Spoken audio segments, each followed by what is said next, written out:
Hi guys. Hey everybody. It's a delayed reaction. We were actually having an off-camera conversation and forgot the camera was rolling. Yeah, but that's okay. That's She's right. taught me I look slim and trim. I'm putting my body in order because I had to put my mind back in order. It was in order, but you know how we lose focus sometimes. Got to tune it up sometimes. Yeah. That's yeah, right. Looking yeah. good, young man. Looking good. Thank you. I feel great. And hopefully you guys are doing well over the holiday season. You know, we took a little hiatus, but we're back. We are. We're back. We're back. And we're back to bring you guys, outside of our sewing tips, a different slant on life. That's right. And if you're new today, you have found yourself at the Tailor and the Dressmaker show. Mm-hmm. We are a weekly sewing tips, inspiration type show. Yeah. And we have been on circuit, I guess, for about over a year now, Little which is over a really, year, really yeah. nice. So, like Mr. Jim was saying, today, for some reason, we think of various topics from time to time. Yeah. And I was getting dressed and doing something today, and I was listening to some woman that has an online show, and she was talking about the confidence and the lack of confidence she had when she started like a new job working with Merrill Lynch or something like that. So it got me to thinking about the type of confidence that's required for us sewers to allow us to grow and excel. Yes.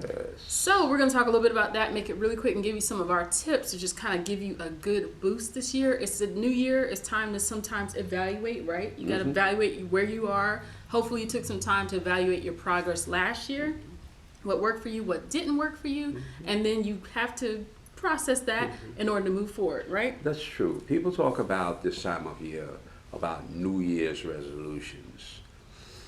I look at it this way. Usually a New Year's resolution, they're always talking about things they won't do anymore. Yeah, that's true too. Yeah, You know or the typical I'm gonna work out every day. I'm gonna, you know, eat but right. that's the thing. Okay. But there's lots of people want to quit. That's right. That's right. I want to say this, starting this year, that I'm looking forward to my sewing experience to advance me further than I've ever been. I've been in this industry for well over 50 years, and I kept asking myself all the good things that have happened to me, and I seem to get way into them, and all of a sudden the brakes come on. But Holy Spirit gives me another project.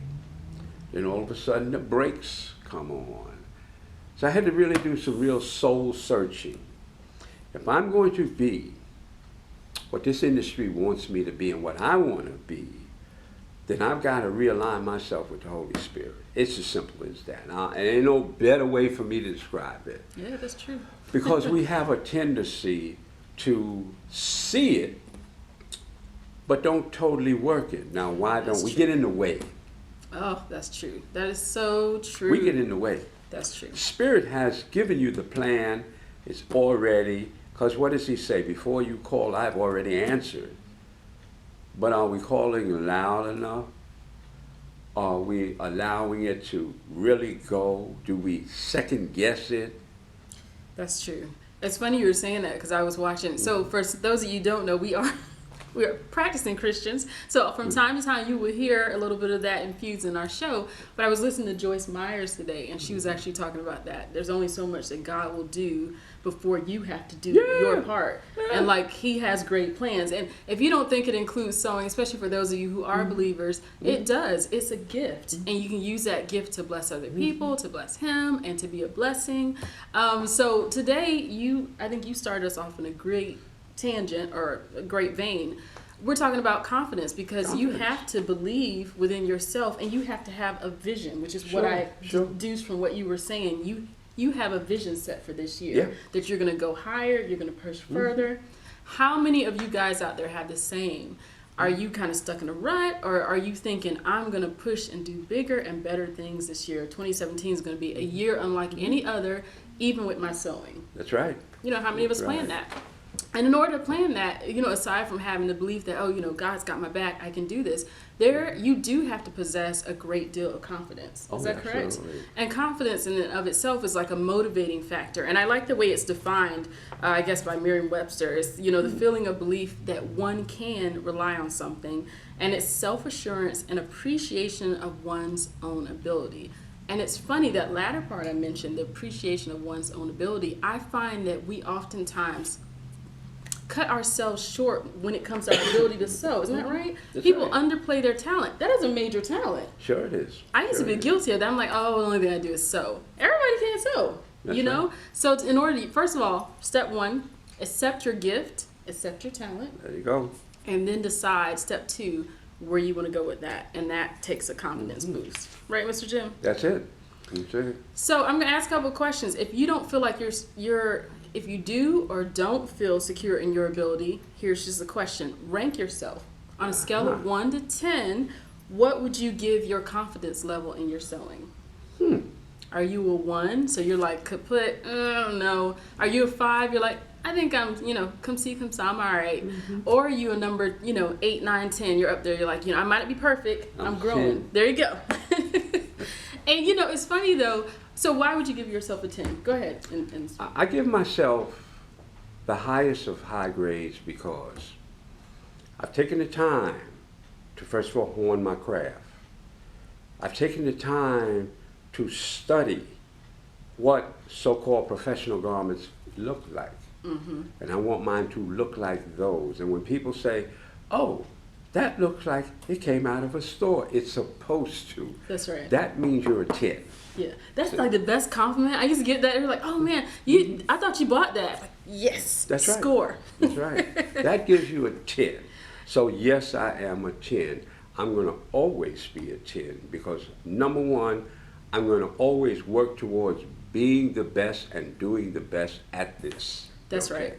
But growing along the path till you get to, say, where I am or where Victoria is, that's the challenge with a lot of people. They fall off because, let me tell you something, your eyes will tell you Oh, yes. if it's good or it's bad. Don't fool yourself. Your eyes will tell you.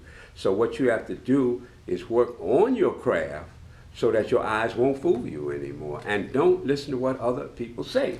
That's right. Because there's enough. I mean, American Idol. The first 2 weeks of American Idol composed of people that think they can sing. Because somebody told them. Because someone told them that. Go to someone you trust, which is why you connect to people you trust. That's I right. connected with this young man here because I need that professional eye to see the little things I can't see so that I can get to a higher level. So no matter what your score is, 1 to 10, it might be even a 0, hopefully not.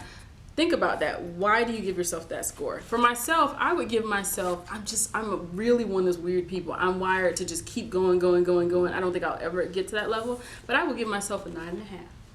Confidence-wise, though, I think I'm a 10. You're 10 confidence-wise. Confidence-wise, because I know I can do it. I'm glad you said that, okay? I view you as a 10. Oh, you're so sweet. But then again, I see what you do. I see how you do it, okay? Now, the reason why I said that, 9.5 is a 10 to me. But there's still what you feel you're lacking. Yeah. And that's what she continues to do. And that's the Get push. to that point. That's the push. And I appreciate the compliment. I'm trying to be better at taking compliments. So oftentimes they just, I just keep on going. But I really appreciate that. Okay, so another way, as I was just saying, to gauge your confidence is if you are a higher score confidence-wise, then that confidence you have within yourself will allow you to take on projects that you have not done before. Is that right, Oh, Mr. Jim? absolutely, absolutely. I have through the years taken on projects, and I look at them, I assess the situation, I say, But then it dawns on me, you can sew, my brother. There you go. And see, You can sew. listen, when he said, that's that we all feel. I've taken on a few projects. Even last year, that wedding dress I did with the crystals, Yeah. at some point I was like, how are we going to do this? We had to figure this thing out.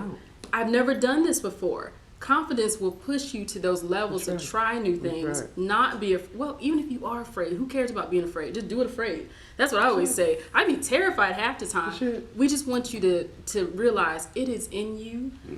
Dig that up, kind of cultivate that confidence and allow it to push you to new levels. Absolutely. Isn't that right? Okay. So another question to ask before we kind of wrap this thing up is, what recently has impacted your confidence for the good or the bad? Have you had a recent project or something that tanked that's kind of left your confidence in the dumps? Has anything good happened that's kind of raised your confidence? You just want to be mindful of those things. I'm honest to a fault. I think when I first started, so sewers go through different, we will say different, what am I trying to say? They go through different stages in life. Right. When I first started sewing, I was crazy. I sewed everything. I sewed stuff I probably shouldn't have been sewing, and they always turned out good, which is wild. But then I got to the point where I started thinking too much about what I sewed, or I started like over analyzing it, and then I kind of plateaued and I got nervous, and then I had to just kind of kick myself in the butt and take stuff on. So where are you in that cycle, and how is your confidence being affected? Is it being like beat up, or is it growing? That's it. And if it is being beat up, we want you to get out of this rut. You're right. That's right. So, okay, so you want to think about that. What affected you positively, what affected you negatively, and how we're going to get you out of this rut. So there are lots of ways you can strengthen your confidence. Isn't that right, Mr. Jim? It sure is. You don't have to stay where you're at. So one good way is, I always believe, and because I believe the Bible says if you speak something, it is. That's right. Whatever you believe in your heart, if you say it over and over again, there's something about your ears hearing it. Just say and affirm yourself. I'm an exceptional seamstress. I'm an awesome tailor. Even if you don't have the skills yet, just start saying it. Put it out there in the atmosphere and watch what happens. The power is in the spoken word. It really is. Now, like you say, you might not have it, but you're not going to get it if you don't build that confidence up in you. For those of you guys who walk, I walk every day. I pray on my body temple. And I have a saying, and I have not said this in over 20 years, that every cell in my body is well. Oh, that's good. That's what I say when I walk. Every cell in my body is well. I told you guys once before about exercising my hands. As I'm walking, I'm exercising my hands so that they don't stiffen up. I'm 72 years old. I went and had my physical the first of this year. He will go to the hospital. He's like unlike any man I know. And the doctor, after taking tests and the EKG, he says, Jim, he said, you got the heart of an 18-year-old. Oh, wow. Now, that's what he told me. And I tell him, like I tell him every now and then, well, don't expect me to make my transition so you could take this 18-year-old heart and give it to somebody else. I'm going to make 100. Now, if you want that heart when I'm 100, you got it. But you ain't going to get it now. You might be 21 then. That's right. It might age a little. You have to, because I believe in the holistic temple that I have. That's right. It's the same temple. When my students start with me, the first thing I have them do is look and see. I say, see these hands? They're not my hands. These are God's hands. I'm just the instrument showing you. So that's why I make my approach to my sewing. Okay? People say, well, I can't make that. If you can sew, there's nothing you can't make. What you lack is how to make it. Not that you can. There you go. The steps that it takes to make it happen. Not that you can't sew it. Sometimes you're not familiar with the steps, or you just don't know the steps. That's what you work on, finding the steps. The information that I have online through our Gumroad account shows you the steps. I tell people all the time, I don't teach you how to sew, I teach you the steps of sewing. I love that you said that. I think that is like the highlight of this episode. There's a difference between lack of knowledge and lack of confidence. That's right. So you have to decide which one you have. When I was doing that wedding gown, I lacked knowledge in how to sew those particular rhinestones crystals, but after looking it up, talking to folks, figured it out. That's it. But it wasn't the confidence that I was lacking. It was a lack of knowledge. If you have a lack of confidence, there are signs that you can kind of tell. Do you try anything new? No. Are you terrified to try new stuff? Yes. When people compliment your work, you might not be very receptive to it. You always find issues with stuff. You just kind of stay stuck in a rut. Those are the type of signs you need to look out for. And you're scared to fail, scared to mess something up. I mean, life is full of that. Richard Branson, I guess, who's like a bazillionaire. I mean, he came up with lots of products. We all know Virgin Air, but you know how many other products he came up with that tanked, that no one else wanted? Did that stop him? So I always say, at least give yourself the first chance. If you never sewn with fur, try sewing with fur. So what if you bomb it? Buy 2 pieces. Right. You sew the other one right. You know what I mean? Absolutely. But confidence will say, I can tackle this. And the reason I can talk so much about that is that I've gone through periods in my sewing where I lacked confidence, and I had to rediscover that. So trust me, I know. You're in good company with us. Okay, so strengthen your confidence. Number 1, speak it. Number 2, do it. If you don't do nothing, you don't go nowhere, you'll get nowhere. If you just hold a map, you're going to stay where you are holding a map. But get in and drive that sewing machine. Put some miles on it. See where it takes you. And one little note I noted was strengthen your strengths. That's right. Because I think a lot of times we look at what we're weak in. I don't sew everything on the planet. There's a lot of things I haven't even tried sewing yet. But I know what I'm good at. I sew those things, and then I expand into those areas I want to go to. So maybe for you, you need to back up a little bit and be like, okay, well, maybe I don't sew tailored jackets well, but I can sew the heck out of some skirts. Let me sew about 100 skirts or so and fill my closet and build my confidence. There you go. And then start branching out. But you got to have your confidence, or you won't go anywhere. For you guys, you hear me at time talk about my students that I've helped get into the industry there. The one thing that they had, not initially, but when they left me, they had, was the confidence. Because I stroke you when you're good. I will tear you down when you're not. But in tearing you down, I'm gonna tell you why. Because you didn't do this to get to that, okay? I was blessed last year. A lot of my students that are in the universe making a lot of money. They made a lot of money last year. They're gonna make more this year. Why? Because they're at a point now where their confidence explodes around them. They walk around with their head up high. People say, oh, I gotta have you make something for me. Yes, you do. That's what you That's want. right. That's right. When people see the labor of love that you put into something, and they could say, wow, there's gotta be a wow factor. You know what I'm saying? Because then you know, and for you guys who are looking to start business or go into business for yourself, you want them to pay you what you know your worth is. Now, if your worth is better than what you're being paid, that's because you lack the confidence to ask for what it's worth. That's true. That's true. You need to find another social group. That's right. to buy that's gonna buy your product. You need to shift. That's right. Shift out of the groups. Right. But you're absolutely right though. And confidence makes all the difference. So we're just here to tell you that and encourage you in that. And then to kind of wrap it up, as I said before, you want to grow. That's tip number 3. No more comfort zones.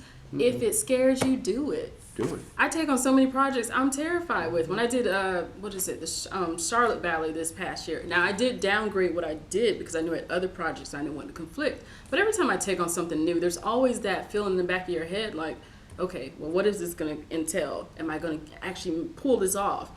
I mean, that's just natural. To me, that helps me perform better. But I'm not going to let that feeling and even sometimes the fear that might accompany it stop me. I'm just going to take the fear along for the ride. And let's just do this. I will say this, because this is about this. You guys know how many of them unfinished projects you have out there. You know why? Because you didn't lack the confidence to finish them. That's true. Or you got lazy. But you're right. A lot of people... Which is because of the lack of confidence. Yeah. For whatever reason, you figure, I don't know what else to do. I'm going to push this to the side. And you push the next one to the side. Y'all better stop doing that. That's true. And to give you a reality check, if you don't know, figure it out. That's just plain and simple. A lot of people don't know. And last thing, try and fail. I mentioned before. If you don't know, try it, give it a shot, make a small version of it, cut something out, sew it together, just see how it holds up. Anyway, give it a go. So that is our That's it. That's our show today on just... That's our beginning of the year show. That's right. Trying to infuse you with some sewing confidence. Yeah. What is your sewing Yeah. confidence? Think about that. Pray about it this week. That's it. And we will see you next week. But we just wanted to say, hey, lots of good stuff on the horizons. We're still doing tours, planning that stuff. Mr. Jim's got some great stuff going on, but we'll fill you in on later. Yeah. But Well, anyway. You'll find out. That's right. So at any rate, Peace and love to all of you guys. Love you guys. God bless y'all. Bye Take for care. now. Bye.